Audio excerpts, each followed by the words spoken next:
हुजूर को दफन करके लौटे, तदफीन से फारग हुए, कब्र मुबारक में उतारा, हुक्म पूरा किया। कहते हैं वापस आए तो जनाब अंस से सैयदा फातिमा कहने लगी, अंस तूने भी मेरे रसूल पे मिट्टी डाली है? अंस तेरी जुर्रत हो गई थी? फरमाते उस वक़्त फातिमा का पहला आंसू गिरा और फिर 6 महीने हुजूर के बाद हयात रही, मैंने उसके आंसू ही गिरते देखे। लोग सो जाते, वो हुजूर के रोज़े पे जाके बैठ जाती। कहते मैं समझाता बहलाता, लेकिन फातिमा कहती अली सब्र अपनी जगह, कर्म अपनी जगह। और मैं तुझे क्या बताऊं, बहन भाई पहले सारे चले गए, वालदा पहले छोड़ गई, अब हुजूर अलैहिस्सलातु सलाम ने भी पर्दा डाल लिया है, मुझे चार और जानिब कुछ दिखाई नहीं देता। कहते 6वां महीना था हुजूर के विसाल को। एक दिन मुस्कुराती हुई फातिमा घर आई रोजे से रात को बच्चों के साथ, तो शेर खुदा कहने लगे, मैंने कहा फातिमा बड़े दिनों के बाद मुस्कुराते देखा, क्या बात है? तो कहने लगी अली आज मेरी आंख लग गई थी, मुझे हुजूर ख्वाब में मिले हैं, तो मुझे हुजूर ने कहा तू रोती क्यों है?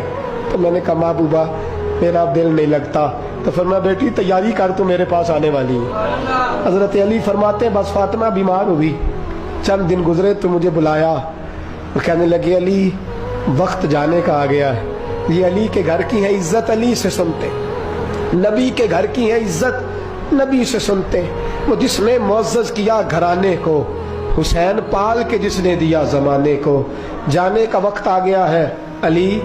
पहली बात तो यह है कि हुजूर की नवासी जनाब उमामा से शादी कर लेना, वो हुजूर को बड़ी प्यारी है। और दूसरी बात यह है कि मेरे हसन हुसैन इनका खास ख्याल रखना। और तीसरे लफ्ज़ कहे तो हजरत अली तड़प के रोए, कहने लगी मैंने वक्त गुजारा है, आपकी हुकूक मेरी जिम्मेदारी थे, मैं इंसान थी भूल जाती थी, अगर मुझसे कहीं कोई कमी रह गई हो तो मुझे रज़ाए इलाही से दरगुजर करना, कहीं मैं हुजूर के सामने जाके शर्मिंदा ना हो जाऊं। शेर खुदा करम अल्लाह ताला वजहुल करीम फरमाते मैंने हाथ थामा और मैंने कहा फातिमा अली का बड़ा मर्तबा था, पर जो तेरी निस्बत से कमाल था वो तेरा ही था।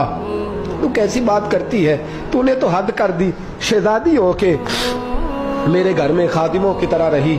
हजरत फातिमा रज़ियल्लाहु ताला अन्हा का दूसरा हुक्म ये हुआ कि मुझे रात को दफनाया जाए।